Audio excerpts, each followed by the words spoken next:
friends. Welcome to episode 255 of School Librarians United. I'm your host, Amy Herman. This podcast is dedicated to the issues and challenges school librarians face every day. As a school librarian in my 17th year, I knew I wanted a podcast which addressed the nuts and bolts of running a successful library program. I don't claim to have the answers, but I hope that this is a platform to share resources and exchange ideas. Now is a perfect time to mention that all the ideas and opinions expressed in this podcast by myself, my interview guests, and listeners who reach out to the podcast are our own and do not reflect those of our school districts. When incorporating research, I always make sure to cite my sources. So whether you are a novice or a veteran school librarian, this podcast has something for you.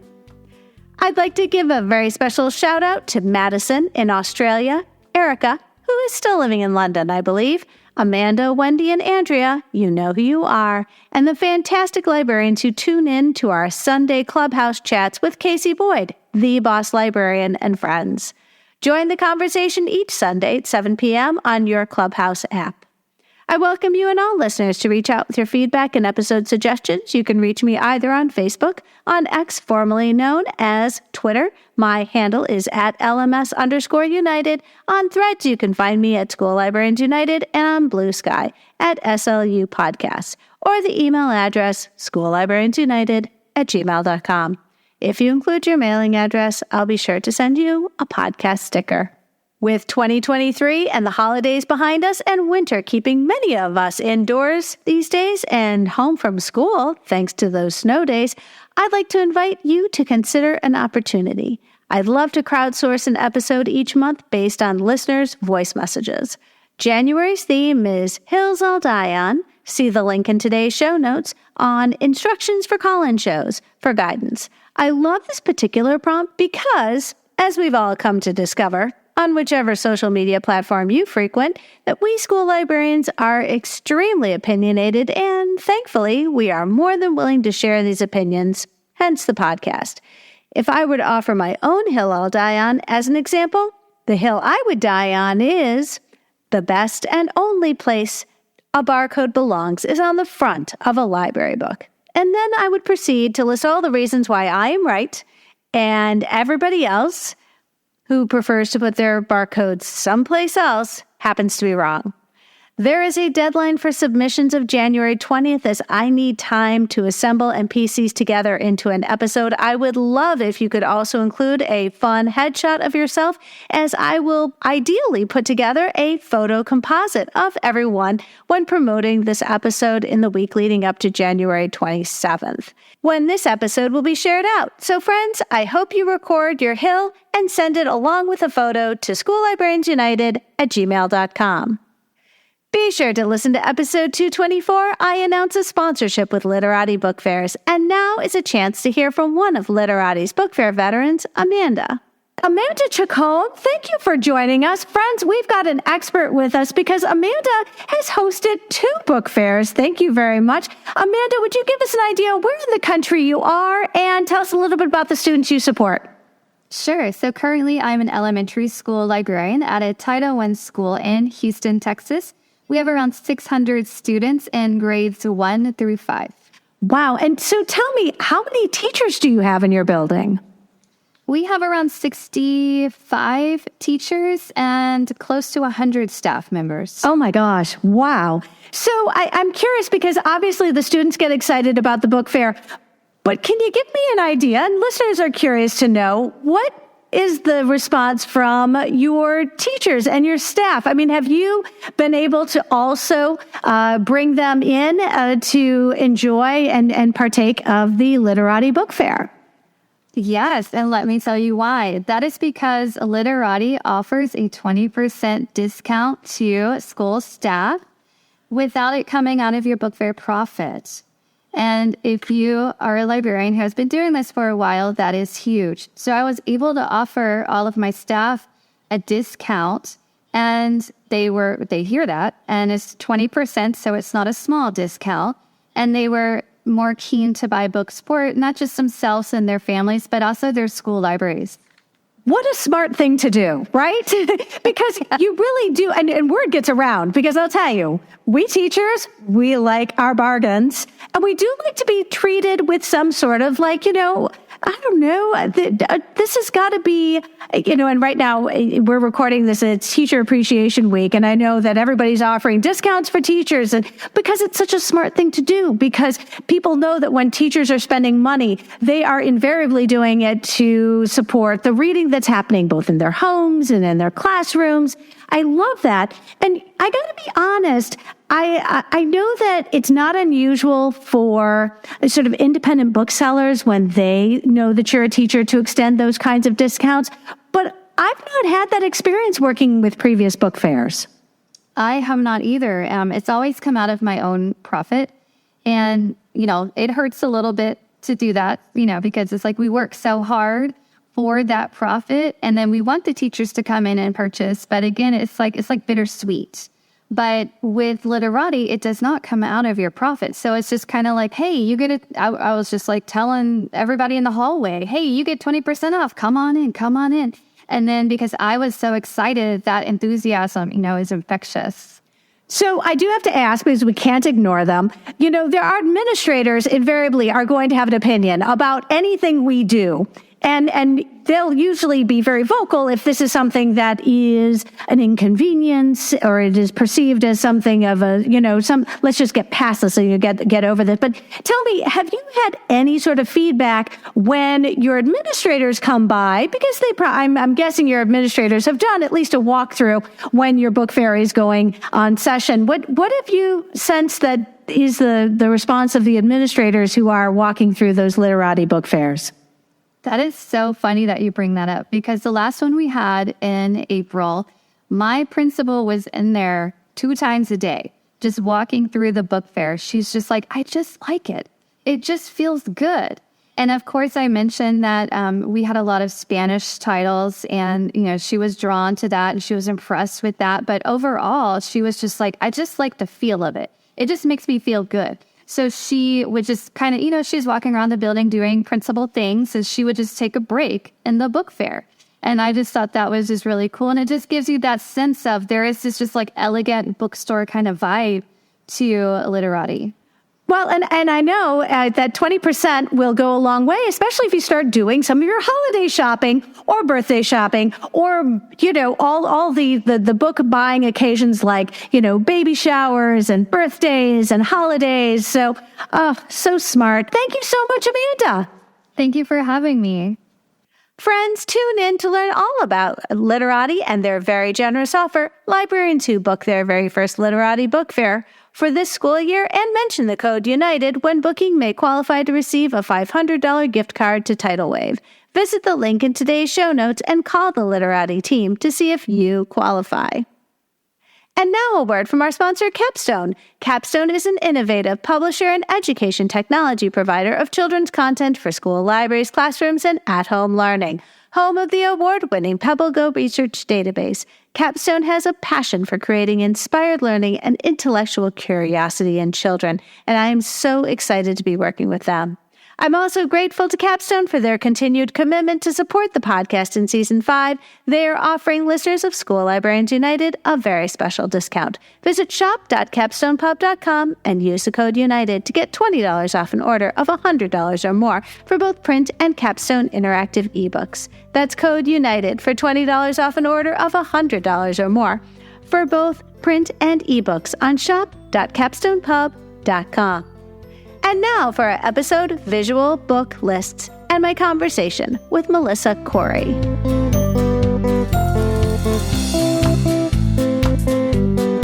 Friends, I'm so excited. Melissa Cory, welcome to the podcast. Hi, Amy. Thank you for having me. I have wanted you to be a guest on the show for a very long time. We cross paths on social media and at conferences. And so thank you so much for joining us today. Would you introduce yourself and tell everybody a little bit about your library and the ages of the students you support and a little bit about your program? Sure. So my name again is Melissa Cory. It's Corey. When I married my husband, he told me I'd have to spell my last name forever, and he is so correct on that. I work at a middle school in St. Joseph, Missouri, which is so kind of with Missouri geography. I'm north of Kansas City. I'm not part of the St. Louis Saints. St. Charles and all the other saints seem to be on that side of the state. So my middle school has around 400 students in grades 6 through 8. So we're a 6 through 8 model right now. And I have about 50 staff members. I don't know who needs me more, the students or the staff necessarily. I'm kind of, I used to kind of be our go-to for a lot of tech problems and things like that. I still am to a certain extent, but I love working with middle school. I think that you are able to see so much growth and personal development and even a maturity really throughout those 3 years that students are in your building. But I think one thing about my middle school and my community in general that I've tried to address in a lot of different ways is I try and make my library program very, very fun because we have a lot of poverty in our community and our students deal with a lot of poverty. And so even things like if you're going to have a contest that involves drawing or art or creativity, are you providing markers for students to take home? Do you have activities in the library or crafts in the library that students may not normally have access to? And that's been really eye-opening. And I have a very, I think a really vibrant, colorful, comfortable space. It is quiet. I play music all day, but I always feel like students need a place to relax and be creative because they may not always have that available at home with some of the situations and circumstances that they may be dealing with.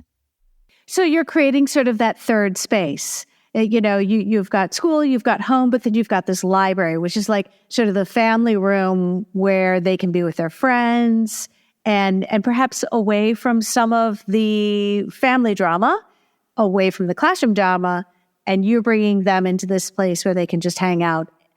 I have to know, what kind of music do you play for your students? Are you playing it for you? I'm really curious now. Yeah, so I have kind of grappled with that. I've played music for a long time, probably ever since I'm not sure what I started with YouTube music. I have Spotify now, so like most of the world probably.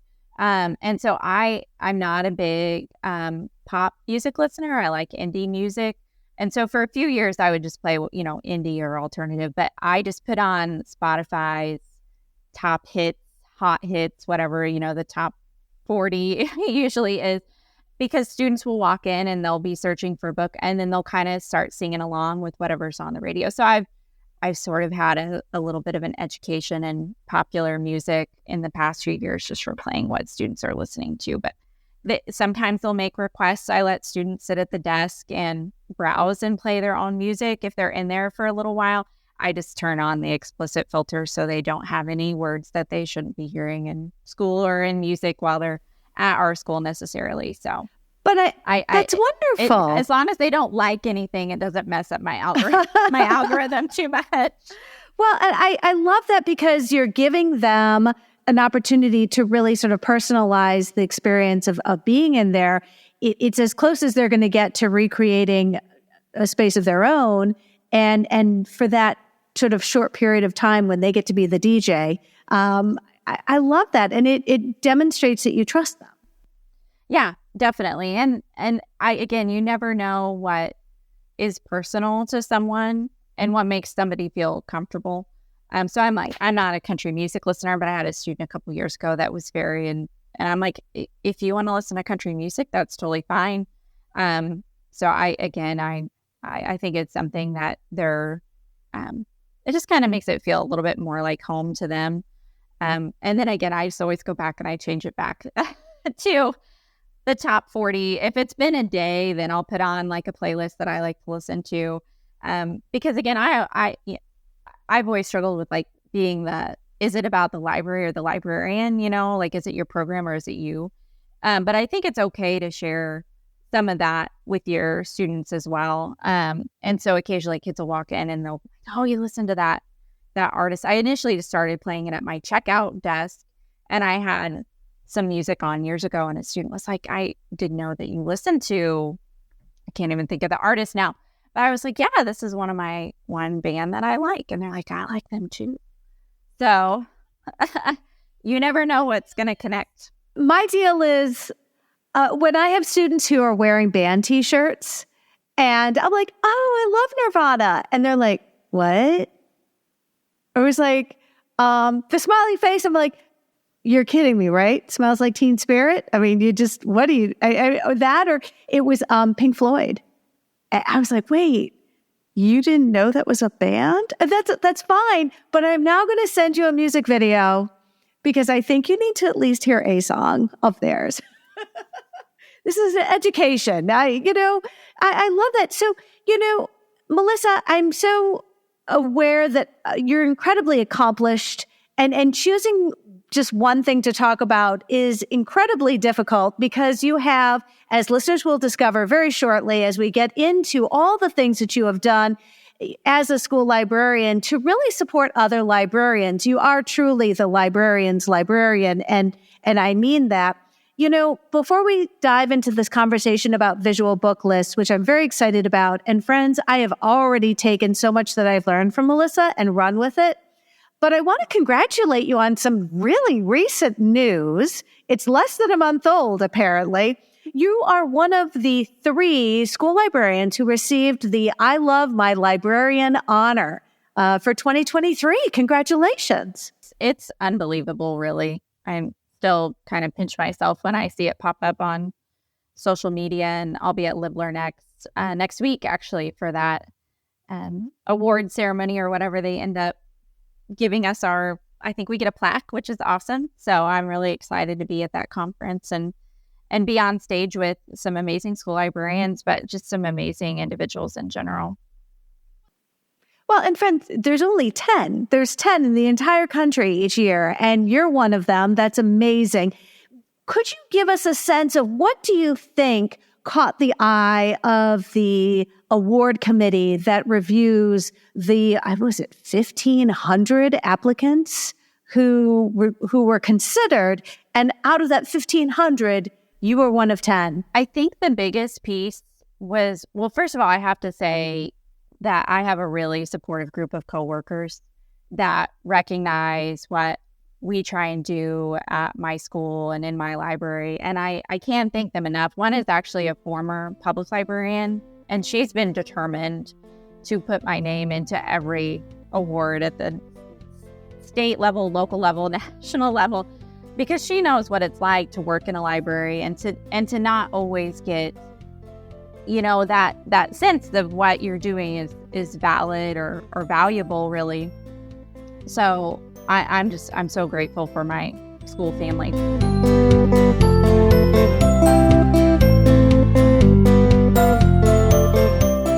I think the biggest piece that was written in that particular letter by my nominators was our free book fairs. And so free book fairs are something that there's a handful of people out there that are doing, most notably Julie Stivers, who is the 2023 School Librarian of the Year from SLJ. And Maura Madigan wrote a really great piece for SLJ highlighting a few different programs, including mine and Julie's as well. But that has been something that my school's done for the past 3 years at this point. And it's a lot of work. I buy and review around 1,200 different copies of books each semester, and give those away in the fall and the spring, just like you would a traditional book fair. And again, for us, it did end up replacing our traditional book fairs or commercial book fairs, if only because it had been very heartbreaking, I would say, to see students come through who can't afford to buy something from the book fair. And I had other ways around, anything I would buy that a student wanted that they couldn't afford, I would put that on hold so they could immediately check it out, or we would buy it out of profit and do contests and giveaways. But to be able to give our students 3 books for free each semester has been something that I think was unexpected for our community. The first time that we had parents into our free book fair was October of 2021.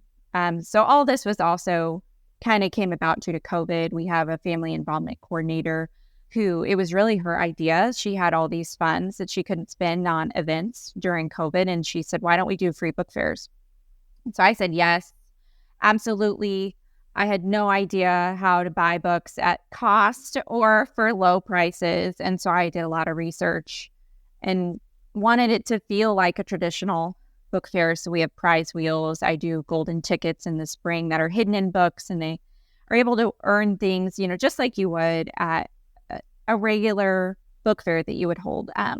But our parents especially, we've had parents in tears before. That first time we opened it to parents, when we had in-person events again, we had a mom that was checking the books for prices, and she asked me, how much is this? And I said, everything here is free. You can get 3 books for your student. And she immediately started tearing up. She showed them to every teacher that night. And that's what's really interesting too, is sometimes you don't see that reaction.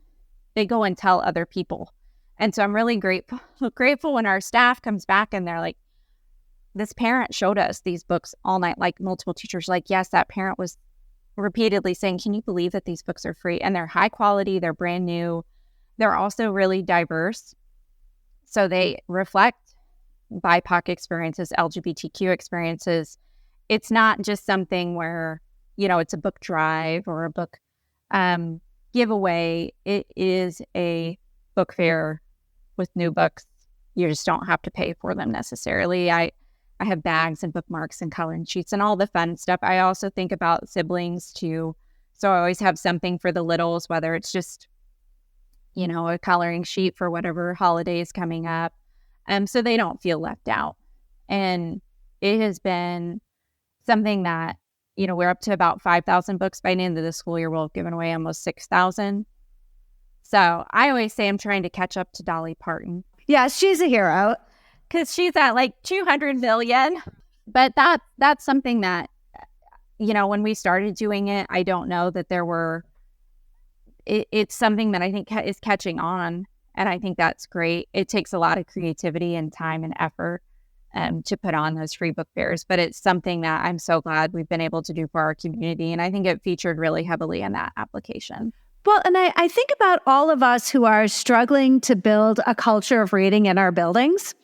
And when you realize that your focus is also on the value of building that culture of reading at home, that's going to invariably transfer, because those books are now permanently at their homes, and those littles, so their siblings, are going to grow up with more books in the house because of you and this program. And so it stands to reason that the culture of reading in your building is, of course, going to really sort of gain momentum because of the messaging that is being sent home by way of these free books in your book fair. Yeah, and that, I think, is a big piece of developing a level of trust with your students, too, where they feel like the library is this place where they can go if they need something, because you've given them something for free. And there's nothing free anymore, in life or in the world, really. And so that's been a big piece of it. And I know, I can't remember if I presented on the topic at a conference at some point, but someone asked me, does it hurt your circulation to have free books given away? Are they not checking out books anymore? I've actually found it's helped my collection development, and it's helped, like you mentioned, my students are reading, because we, like right now in my school's got a snow day today, and then we have students who I know in all likelihood will have some books at home. And again, they may go through all the other fun activities, but they have books available to read. If they didn't make it to the public library, they didn't have the book checked out from the school library.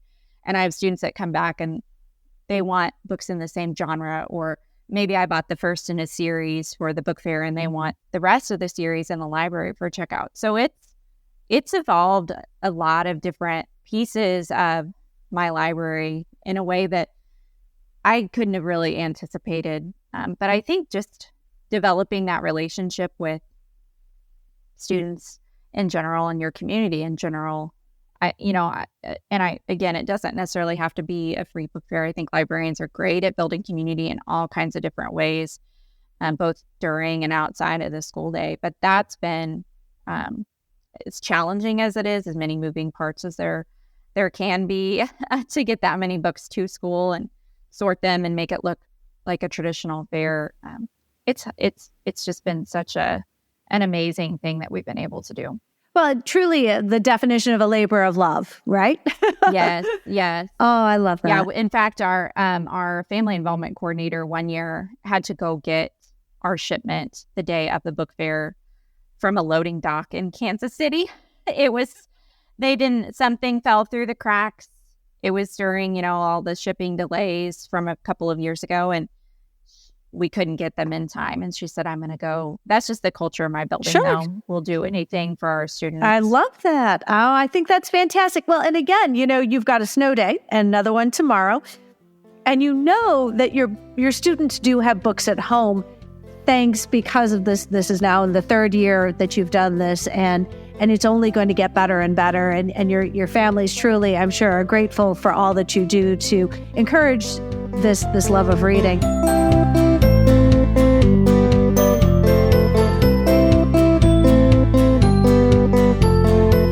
Visual book list is just one of the many things that you've included on your Linktree.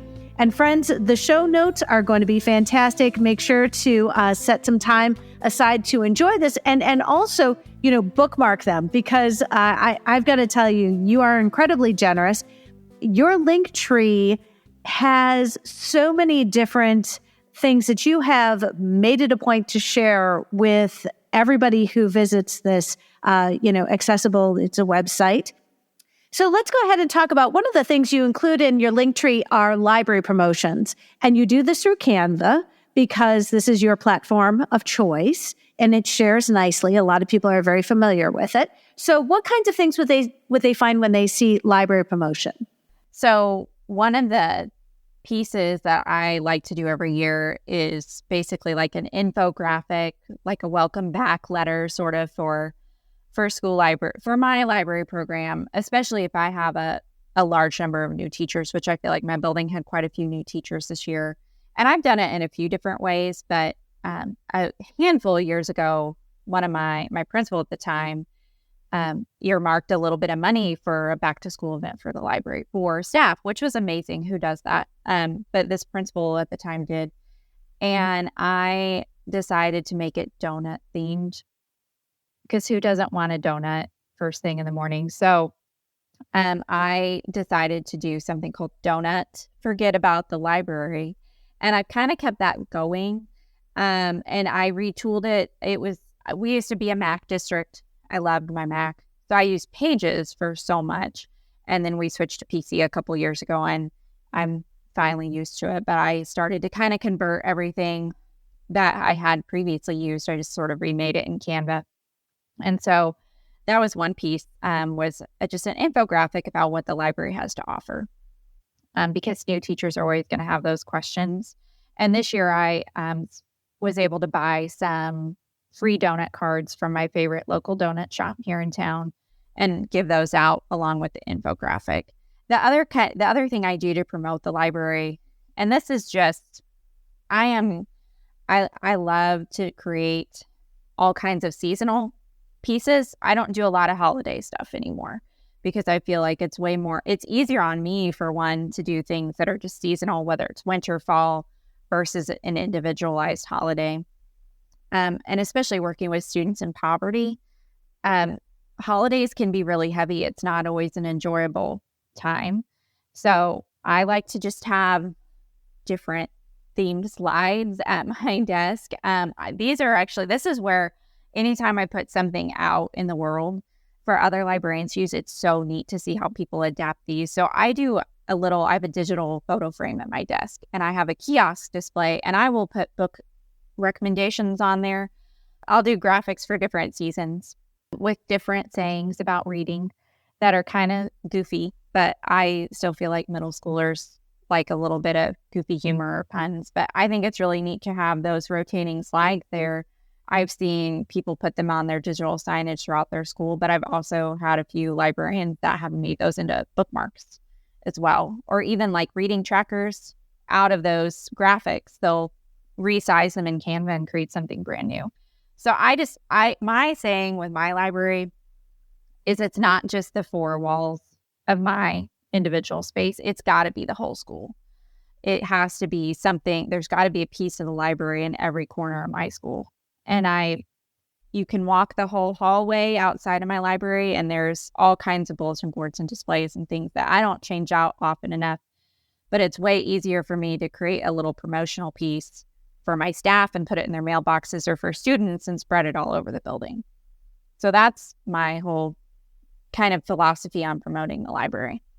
Well, and I love it because you're right. You create a template, and then really what the user does with it is entirely up to them. Yeah. So, it really is just a place to start from.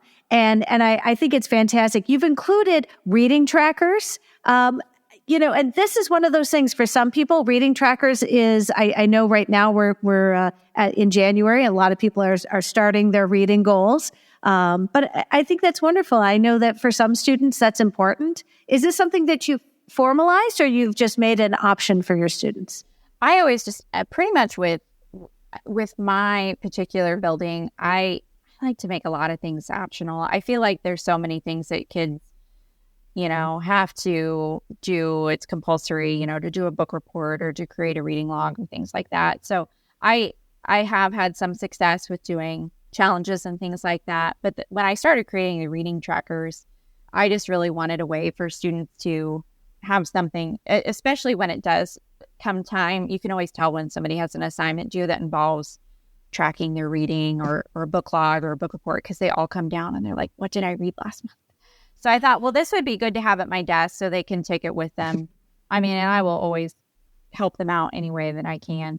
But those have been really neat to send out as templates, because I did see another librarian, Liz Stroud. She had shared those with her ELA, she's at elementary school. So she'd shared those with her grade level teachers, and they printed them out poster size for classrooms. And so instead of being like a regular sheet of paper, the class would read a book and put the title in and color it in. It was adorable. Oh, and I would have that. never thought to do that. Well, and again, we get to see some of this, people share on social media. Your scavenger hunts are really cute. And I have to imagine that they really do get the kids sort of around all the different spaces of your library. So there's a chance that they may see books while doing the scavenger hunt that spark their interest that they wouldn't otherwise see, because they sort of get into the habit of having a favorite shelf or a favorite couple shelves. Yeah, I have all kinds of different themed scavenger hunts, and everything I try and design things that are super serious, or like when I design things for Halloween, I try and make them scary. I can't. I don't know why. It's always super cutesy. So it's just part of what I end up with my design aesthetic. But I specifically do hide these little items, places that I want students to find that, especially if you think about at secondary, we do library orientation. You tell them where everything is. It's the beginning of the year. They're not always going to retain that information. So when they complete a scavenger hunt, and I'm flexibly scheduled so they can come in and do a scavenger hunt pretty much anytime they get a pass from a teacher, it really does help them explore the library. And a lot of times students they'll find a book and bring it up to the desk to check out as soon as they get a scavenger hunt completed. So, and they ask as soon as they're done, they're like, when's the next one? And we do one a month. I think I have enough for pretty much September through, I even have one for May. That's very summer themed. I think it's all different bees that are ready for summer break. So they have pool floaties and sunglasses and things like that.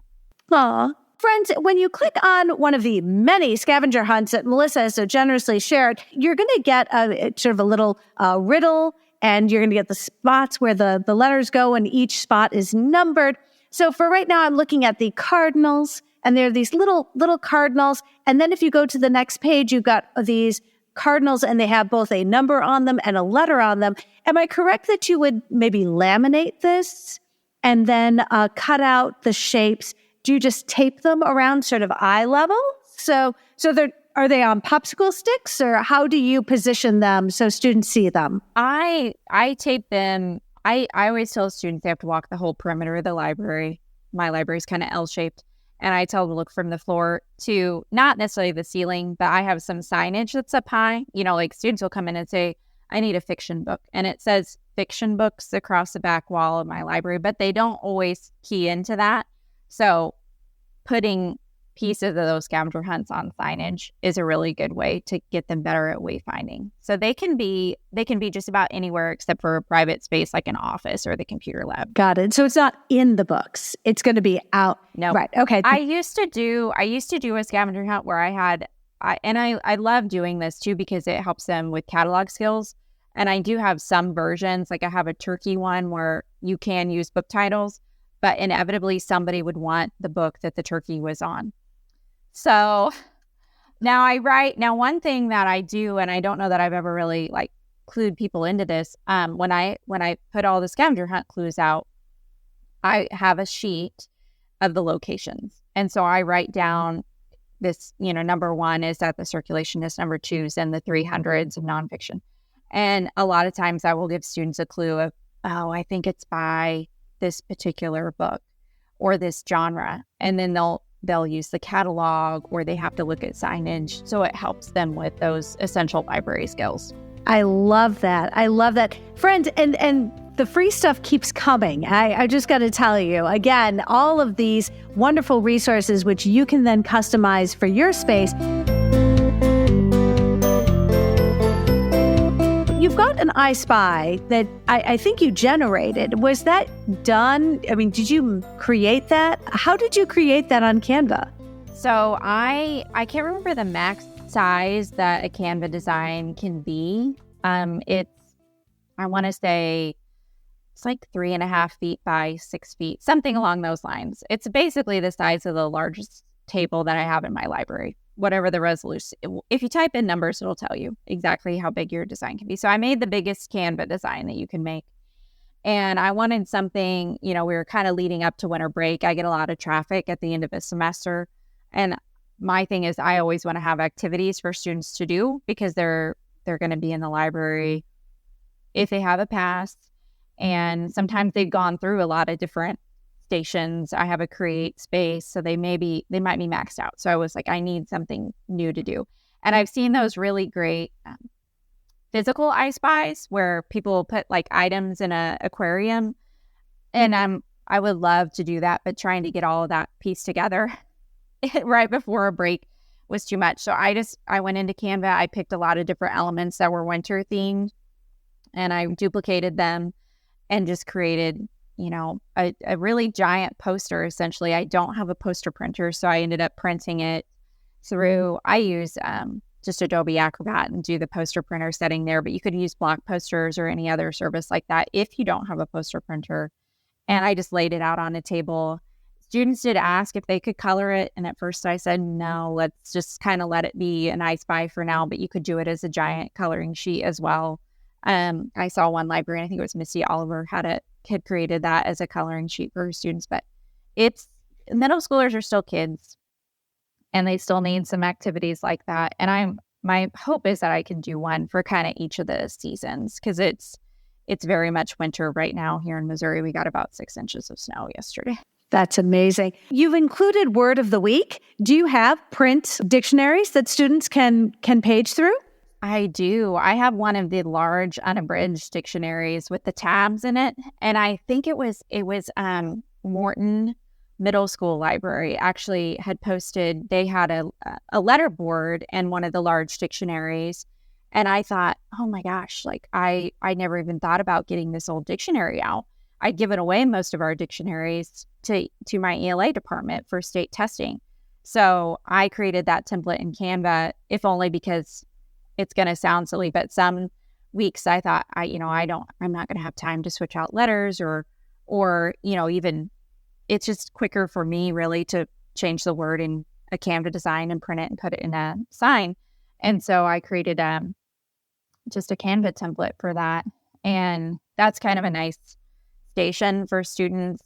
A lot of them don't know they don't know how to use a physical dictionary, which is fine. That's not some people will be like, it's an indictment that, oh, you don't know how to use a dictionary. You don't know how to write in cursive. They don't have to know how to do those things anymore, but it's a novelty to see the large unabridged dictionary. And then they would find other words nearby and they're like, and ask about the, I can't even think of the term, like the diacritical marks and the etymology, all those pieces that used to be like super important when you needed to know how to pronounce a word. And now we just have Google that'll do it for us. I'm curious. So do they have to come up and tell you, oh, I found it on this page, or do they have to tell you what it means? Or how do you, what's the follow-up when they go and find the word of the week? They have to come up to me and give me the definition. If there's more than one, they can, definition, or more than one student, then they have to give me like a different definition necessarily. And I usually, especially for this, I didn't mention this, but for the scavenger hunts, I have so many students that do those every month that we just draw names for winners. Word of the week, I usually have water bottle stickers. I just have a drawer full of stickers. So if you tell me the definition of the word of the week and you've taken that time to look it up, you can get a sticker. They just can't put it on their they can't put it on their laptops this year. We got a big no on that. But again, I don't mind having a little prize for an activity that they're there doing just for their own, education, really.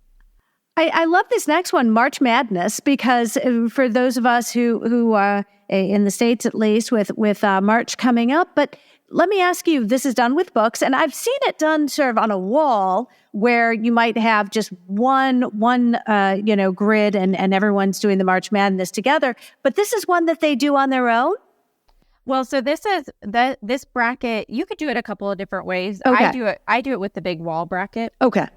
But I struggled every year to create those book pairings. And again, I just put it together in Canva, so you can take that bracket and you can put together your own top 16. And then I have students fill out their best guesses and they come back and vote every week with a Google form. But I've actually seen that adapted in a couple of different ways. I think I saw one library do a bracket. And again, a lot of people, I wish I had a poster printer. A lot of people will print that bracket off as a big poster, but I saw someone do it with, I want to say, Thanksgiving. Not just books, but like Thanksgiving side dishes, I think. And then I think I saw one for like holiday movies. So you can do any kind of tournament or bracket just for fun, really, any time of the year, because the Book Madness in March is super fun to have. We always vote on our top book of the year at that time, and tie it into the whole March Madness tournament. I always give away a basketball to the winner, along with some other goodies. But I think having just a blank bracket that you can drop in just about any content, not just a book cover, into is really, really great. We have our environmental science teacher does endangered species. And I think it's actually done through a university. I think a university posts all the endangered species and they do the bracket. And so, that's something I've seen. Friends, and I know that we're eventually going to talk about visual book lists, but you have to appreciate that when I stumbled on all of these resources that Melissa has made so readily available, you've got coloring contests, which are very, very fun. And I know for some kids, that really does speak to the artist in them. As a mom of an artist, I love that. I also want to make sure, friends, there are book blurbs and reading promotions. And this is so much fun because I imagine this is what you would put out so that kids can see about the new books that you want to display and get their and sort of get their attention. And obviously, we could use your template, but then put in the books that we have in our collection. Yes. And I do those above our water fountains and in our restroom stalls. So I will always know what book. I used to do an individual book on each one. I just, like you mentioned, I do my new book orders and they're seasonal. So a lot of times I'll have students that come in and they're kind of, they may be a little curious about what book was in the bathroom. And I'm like, oh, okay, I know which ones you're talking about. So I usually put them on display. Like here's all the seasonal books that we're talking about, that were on those book blurbs. But having it, again, your pieces of your library outside of your library, whether it's, everybody's going to visit the water fountain throughout the day or go through the cafeteria line, they're going to see a book and hopefully it's going to speak to a student that really wants to read it. And I love this because really what you're doing is printing them out and, forgive me, just taping them up sort of on the mirror. So it really sort of catching the kids where they are, sort of a passive, advertising that costs you nothing, but you do have to make your way around to all of the bathrooms, I assume, and then where the drinking fountain, or if you have like water dispensers and I put them in I also put them in our staff. I put them in our staff restrooms as well, because it's been so powerful when our teachers read what our students are reading. We all work with teachers who want to read the things that the kids really are getting into. And so, there are patrons as well. My goodness, I have like 15 tabs open on my computer right now.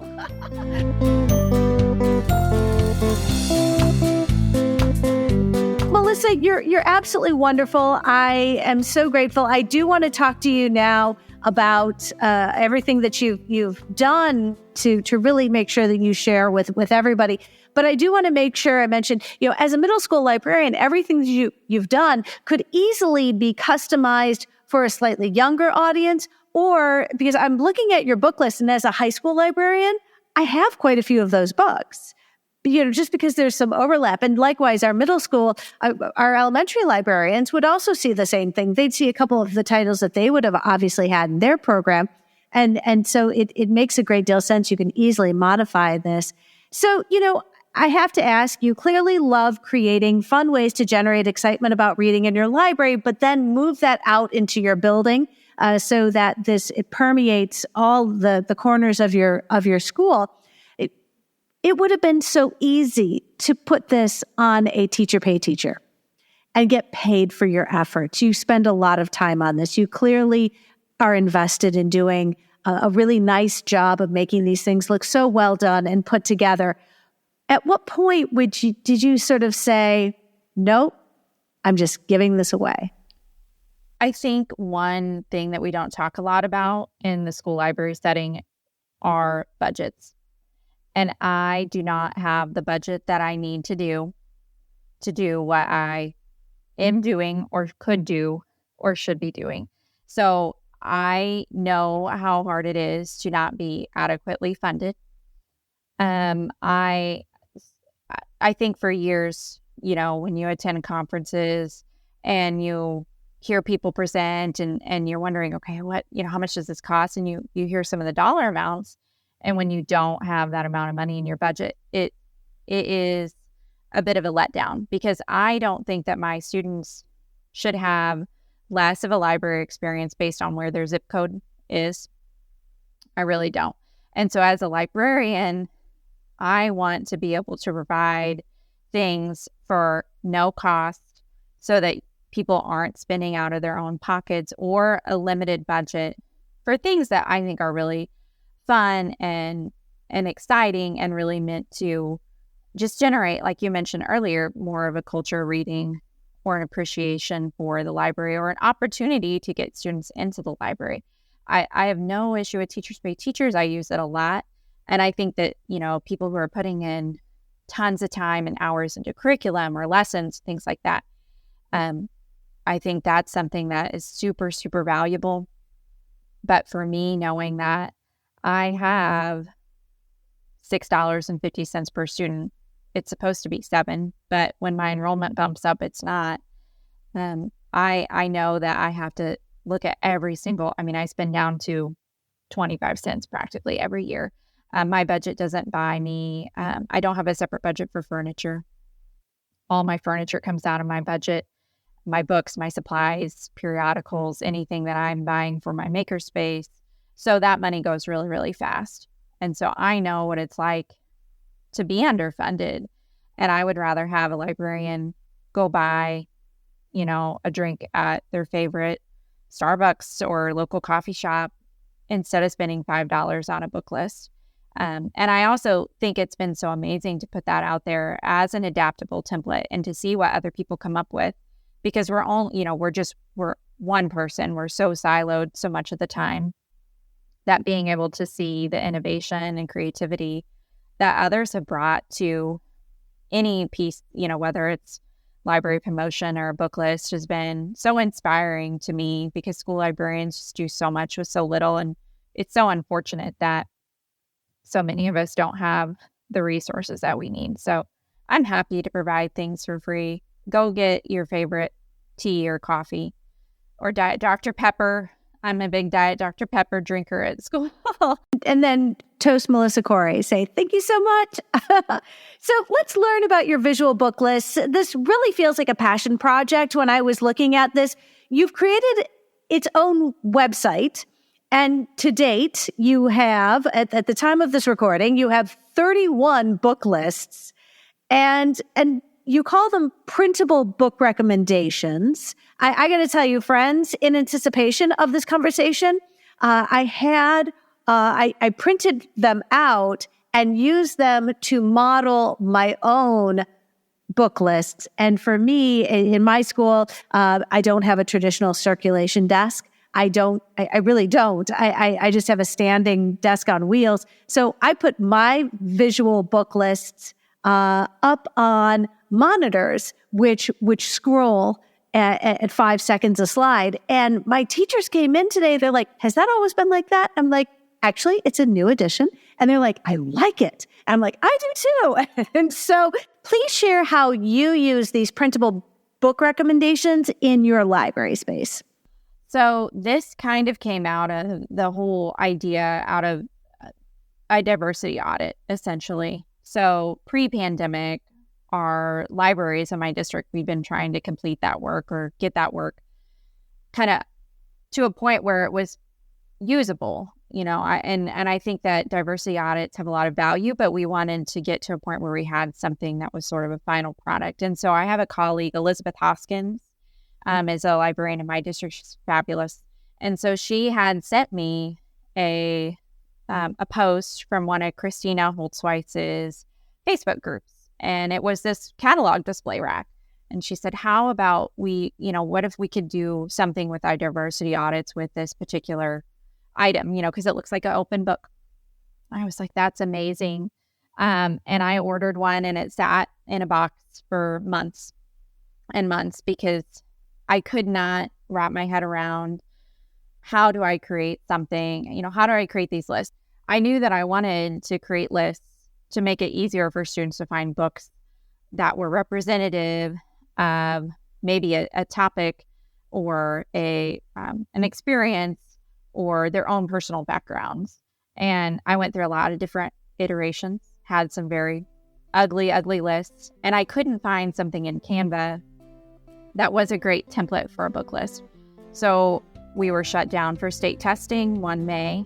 And I had to work quietly because students were testing in the library. So I worked in Canva and created a book list template where you could drag and drop in those individual titles and individual covers.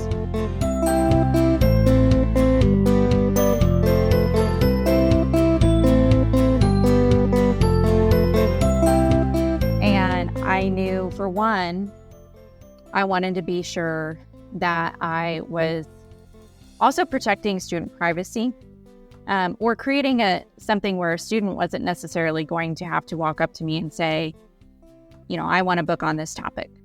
They could go to that book list. So I could create diverse book lists that would then create independent users. It's right by, my catalog station. So if they really wanted privacy, they could search for the book, go locate it and check it out and never have to speak out loud, that I've got examples of where, I sat down and created lists based on specific instances like that, where as a middle school student, how hard is it to say, I want a book on gender identity, or I want a book with an LGBTQ character, or, my brother was just diagnosed with autism spectrum disorder, or my mom's has bipolar disorder. All these, I've had all those conversations at my circ desk. And I've always felt for kids because their friends are right there.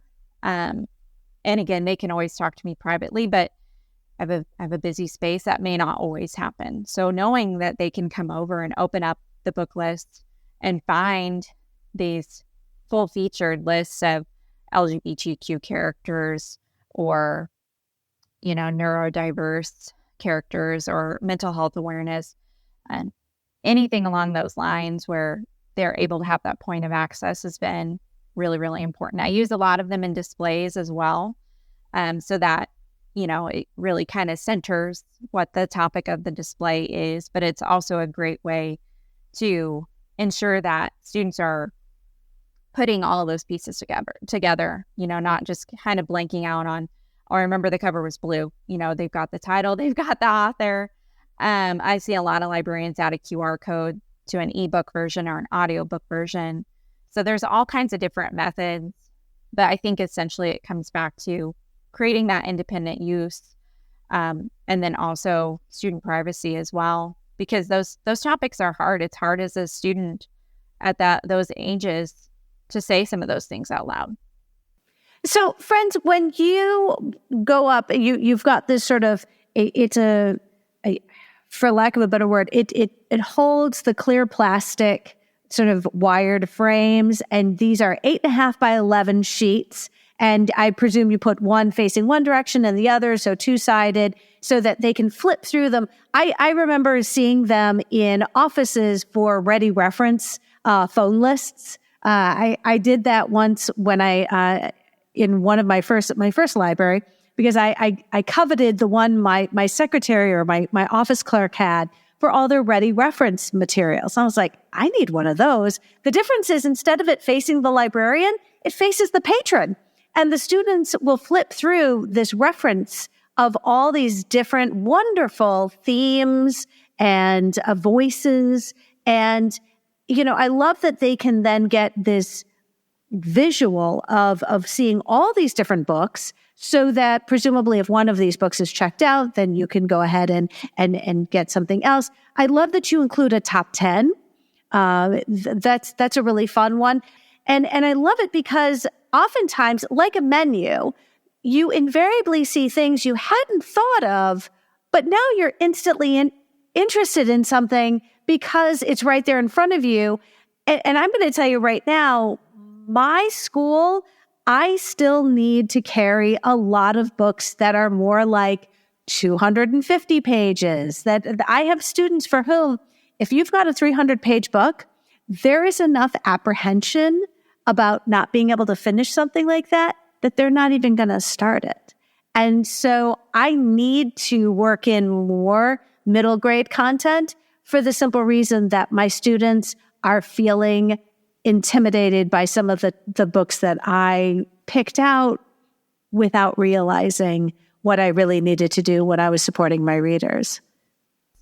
Yeah, that's one of the lists so I try and develop a lot of lists based on need, like time of need, maybe somewhat student requests, but I actually developed a quick reads list of all books under 250 pages because we were coming up on testing season. And that's one of the few things our kids can do when they're done testing is they can't be on any devices. I don't think they can even draw or doodle anymore. They can sit and read. And so I thought that's a really good way for them to have something manageable that they could read over the course of, a week of state testing. And I always do, I'm really proud of the list when I finish one. I mean, because they are kind of time consuming. So I will either put it out at a display or I'll tape it to my computer at my desk where students come up to check out. But my quick reads display was the first one where I had an old magazine rack, and I don't get magazines anymore. I just let my subscriptions lapse. They weren't really being used. And I tweeted about, what can I do with this magazine rack? And somebody suggested that on Twitter. They said, you could do 250 pages or less, and you'll be really surprised at how many students check those out. So all those books were there. The list was right next to it, and it was very successful. So I think the lists are something that I think you can look at what your school community needs, what, particularly like I have a really large Pacific Islander population. And so when I developed my AAPI list, a lot of students kind of gravitated to that. I just had a student yesterday, beginning of the semester, classes were down to check out books for the new year, essentially. And she had a friend ask me, because middle school, not always super comfortable asking questions of authority figures or the librarian. And so anyway, a student said, do you have any books for my friend? She wants to know if you have any Latinx characters. And so I took her right over to the Hispanic Heritage Month list, told her about a couple of the books, and she picked one out immediately. And so it helps me, I'm one person. I don't have a para. I don't have an aide. It's me. And when you have a whole class of students in there and they all want book recommendations, even for me just to remember all of those books, it's nice to be able to have a list to refer to and have students be able to use alongside me as a recommendation. Well, and selfishly, what a great way to spend money. I put a great deal of trust in what other librarians have selected for their own collections. I can't think of a better way to get recommendations. These are books in your collection. I would trust your decision to make those purchases, whether I had read those books or not. And now I can say, hey, I'm on my DEI committee and I'm trying to, bring in more voices. And, in this case, in where I live in Metro Detroit, we need Muslim voices, Arab voices. We need to have the representation for my students. You noticed you had here Jewish American protagonists and characters as one of your book lists. I love that. And Filipino Americans. And I love that, for our students, Indigenous peoples, you have in this case, Indigenous Peoples Day. And so, but those kinds of book lists are absolutely fantastic because for any of us who recognize that there are glaring gaps in our collection, what better way to remedy that than to find the recommendations that you, as another school librarian whose opinion I value, is going to put this together. It's gift wrapped. It's a shopping list.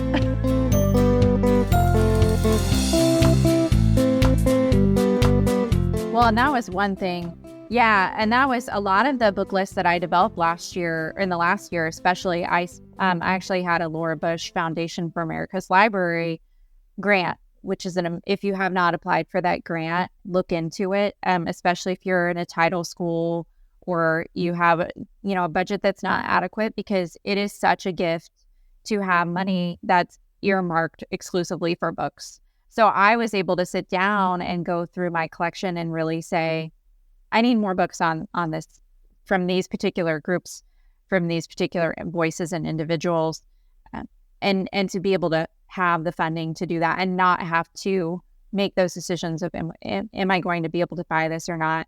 And that's a great thing about developing a list. Just sometimes you're able to see, I've done almost all the heritage months at this point, and sometimes you're able to pull up the month and look through your collection and say, if that happened to me with the Native American Heritage Month list, I just simply didn't have enough Indigenous authors in my collection. And so I was able to develop that list and purchase books, essentially to put on the list, but to put in my collection to ensure that I am featuring those voices in my particular collection. And again, combine that with a display every November is really a great way for students to see that representation first thing when they walk in the library. Well, and so friends, what I'm going to tell you what you'll see is on the visualbooklist.com. Thank you. That's easy to find. Visualbooklist.com. You've got 31 pages. You just scroll through and you've given everybody the option to download it to print or go directly to the Canva template, at which point they can make it sort of force copies and they create their own version based on the template that you have gift wrapped and offered up to them. And I love it. I mean, it could not be easier. And so I'm going to tell you right now, this was something I was working on when I knew that you and I were going to have a conversation. And I've gotten so many nice compliments because then ours is digital and it runs on the screen. I sent that link to some of my teachers, especially my ELA team. So I said, look, if you are, running your attendance or you've got the last 10 minutes, our teachers are, typically you give them the last 10 minutes if you've had a great day and you have it running while the kids are just sort of wrapping up for the end of class. And it was really nice because they were able to use the digital book list that I put together based on what you created. And I'm excited because you've got so many wonderful, ideas. World Kindness Day and all the books. National Adoption Month. I love that. I mean, it just, even if it's not, when is National Adoption Month? That would be That was one I created this year. So it would be October.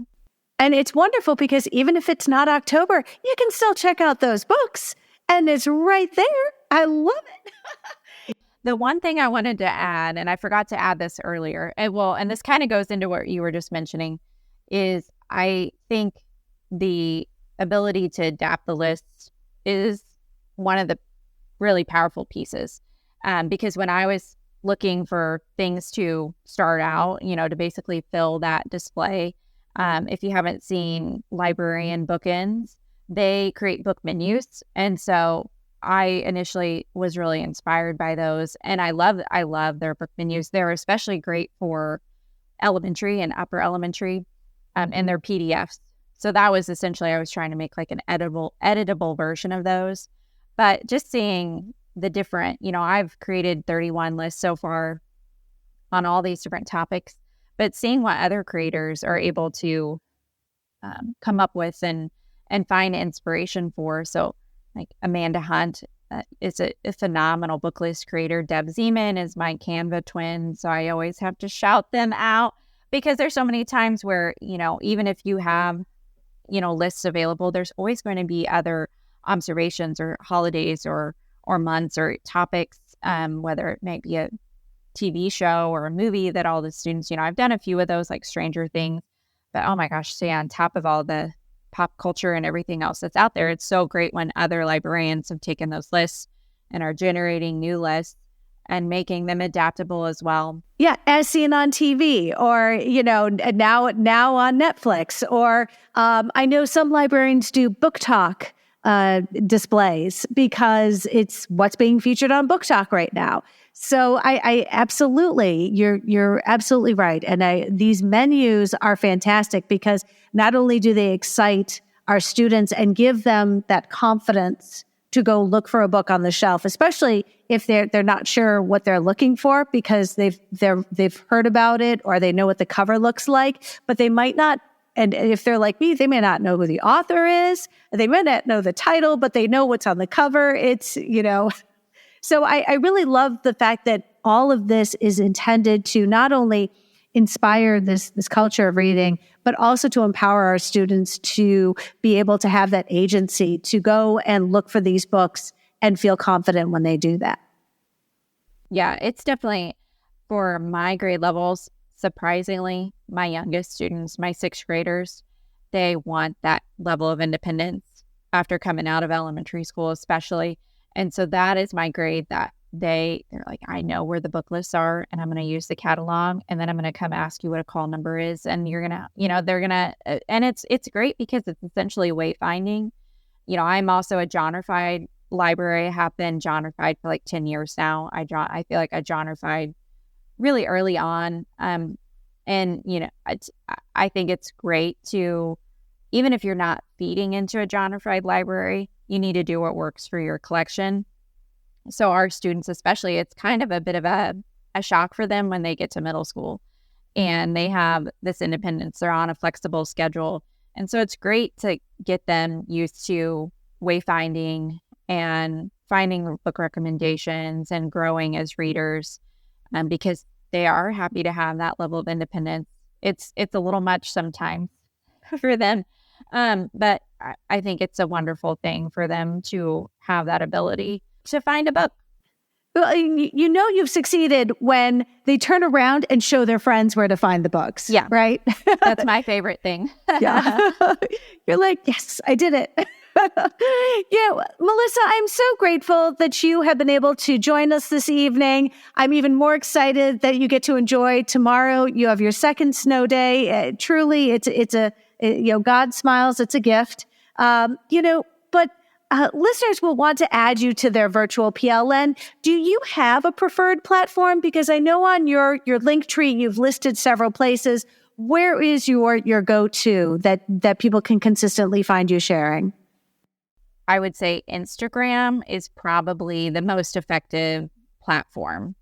I'm on X/Twitter, TikTok, but Instagram is really where I feel like I'm able to share, especially because a lot of what we do is I'm a highly, highly visual person. So I I take pictures of what I've done in my library for the day. And then at night, when my kids are going to bed, then I go back through and I usually post them all at once. And for me, I keep track of from year to year what I've done for displays or for lessons or programs. But because Instagram is just super visual, that's kind of where I feel like I'm getting the most engagement. And I get most of my ideas anymore from other librarians on Instagram as well. But it's at Melissa Cory on TikTok. It's at Melissa Cory Library, because I joined TikTok and then quit, And then I thought, well, I need to join TikTok again. So it's Melissa Cory Library on there. Got it. I'm so grateful that you have shared so generously today. I know listeners are excited to learn from you, as I have. But you're coming back to the podcast next week, and you're bringing some fellow school librarians from Missouri. Can you give us an idea of who you're bringing next week and why? Yeah, so we are going to feature some members of the Missouri Association of School Librarians Executive Council, including Tom Bober, who is our current president. I am past president, and then we'll also have Matt King, our first vice president, and Jen Baldwin, our second vice president. And we're going to discuss the AASL Chapter of the Year Award, because MASL, one of the many MASLs out there, but the Missouri Association of School Librarians, was a recipient of the 2023 Chapter of the Year Award. And it is something that we really were striving for years and years. And so we're going to share a little bit about our organization, as well as what that application process looks like. Fantastic. I am so grateful. Melissa Cory, enjoy your second snow day, and I will see you next week. Yes. Thank you so much, Amy. It's been a pleasure.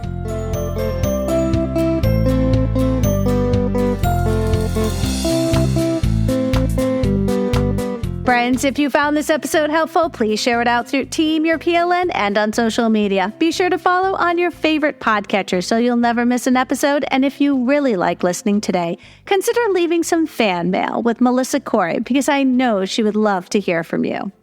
One last friendly reminder, use the code UNITED to take advantage of Capstone's generous $20 discount off an order of $100 or more, and librarians who book their very first Literati Book Fair for this upcoming school year and mention the code UNITED when booking may qualify to receive a $500 gift card to Titlewave. Visit the link in today's show notes and call the Literati team to see if you qualify.